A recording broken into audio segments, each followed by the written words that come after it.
Finally આજે પતિદેવ માની ગયા છે ફરવા લઈ જવા માટે। તો આજે અમે નીકળી ગયા છીએ ફરવા। તો અમે જઈ રહ્યા છીએ ગોપનાથ, ઊંચા કોટડા, બગદાણા બાજુ। તો સવારમાં વહેલા નીકળી ગયા હતા।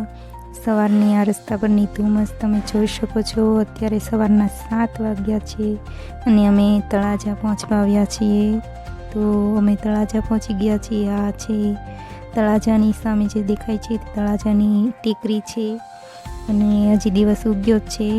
સવારમાં વહેલા નીકળ્યા હતા એટલે અમને લાગી ગઈ હતી ભૂખ। તો તળાજા પહોંચીને અમે કરી લીધો નાસ્તો કરવા બેઠી ગયા।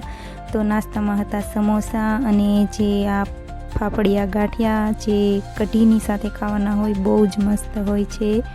તો નાસ્તો કરી અને પછી અમે પકડી લીધો ગોપનાથવાળો રસ્તો। તો અમે નીકળી ગયા છીએ ગોપનાથ તરફ જવા માટે। તો રસ્તામાં આવી ગયું હતું રાકાતના રાંદલમાનું મંદિર। તો મેં કરી લીધા રાંદલમાના દર્શન। અહીંયા મા મહિનાના બધા જ રવિવારે બહુ જ મોટો મેળો ભરાતો હોય છે, તો એકવાર જરૂર આવજો। તો અમે કરી લીધા દર્શન અને હવે પછી અમે ફરી નીકળી ગયા છીએ ગોપનાથ તરફ જવા માટે। તો અમે ગોપનાથ તો પહોંચી ગયા છીએ। લગભગ સવારના હજી 9 જ વાગ્યા છે ત્યાં અમે પહોંચી ગયા છીએ ગોપનાથ। તો આપણે પહોંચી તો ગયા છીએ અને સામે જે દેખાય છે તે ગોપનાથ મહાદેવનું મંદિર છે।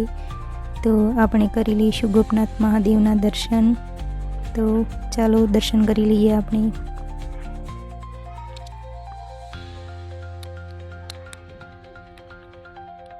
તો આ છે ગોપનાથનો દરિયા કિનારો। હજી તો અહીંયા કંઈ ખુલ્લું પણ નથી, બધાએ પોતપોતાની દુકાનોની સાફ સફાઈ કરી રહ્યા છે। અમે બહુ જ વહેલા પહોંચી ગયા છીએ અહીંયા।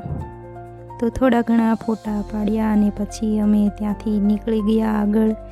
તો હવે અમે આવી ગયા છીએ ઝાંઝ મસ્તધારા। અહીંયા દરિયાના કિનારે ખોડિયારમાંનું મંદિર છે જે ટેકરીની નીચે છે। તો આપણે સૌથી પહેલાં ખોડિયારમાંના દર્શન કરી લઈશું। આ રીતે કંઈક અંદર છે મંદિર। તો અમે કરી લીધા માતાજીના દર્શન। તો હવે આપણે જઈશું દરિયા કિનારે। અહીંનું વાતાવરણ બહુ જ મસ્ત છે, મને તો બહુ જ મજા આવી ગઈ। અહીં જેવી શાંતિ તો બીજે ક્યાંય નહીં હોય। તમે જોઈ શકો છો કેટલું સરસ મજાનું અને શાંત વાતાવરણ। બહુ જ મજા આવી ગઈ હતી અહીંયા, પણ આપણે બીજે પણ હજી જવાનું છે। તો ચાલો આપણે નીકળી જઈએ હવે ઊંચા કોટડા જવા માટે। તો પહોંચી ગયા છીએ આપણે હવે ઊંચા કોટડા। તો આપણે હવે જઈશું માતાજીના દર્શન કરવા માટે। તો પહોંચી ગયા છીએ આપણે મંદિરે ઉપર।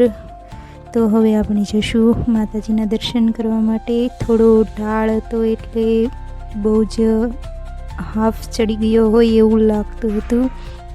મંદિરમાં તો ફોટા પાડવાની મનાઈ હતી, તો આપણે અહીંયા પાછળ ઘણા બધા ત્રિશૂલ છે ત્યાં દર્શન કરી લઈશું। તો આપણે ગમે ત્યાં દર્શન કરવા જઈએ કે ફરવા જતા હોય તો આપણે ગમે ત્યાંથી કંઈક ને કંઈક તો લેતા જ હોઈએ।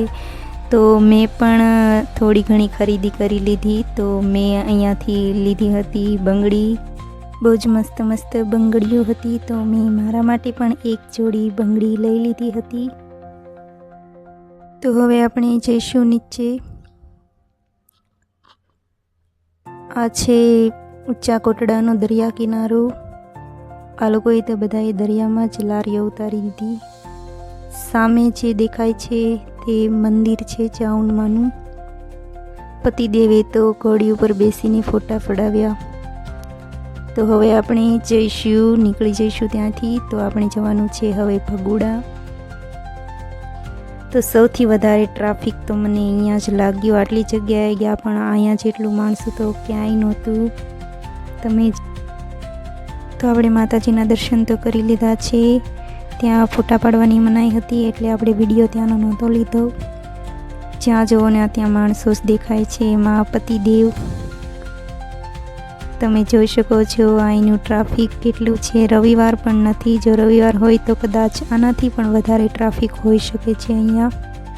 તો હવે આપણે આવી ગયા છીએ બગદાણા। તો હવે આપણે જઈશું બજરંગદાસ બાપાના દર્શન કરવા। તો ચાલો આપણે હવે જઈશું દર્શન કરવા।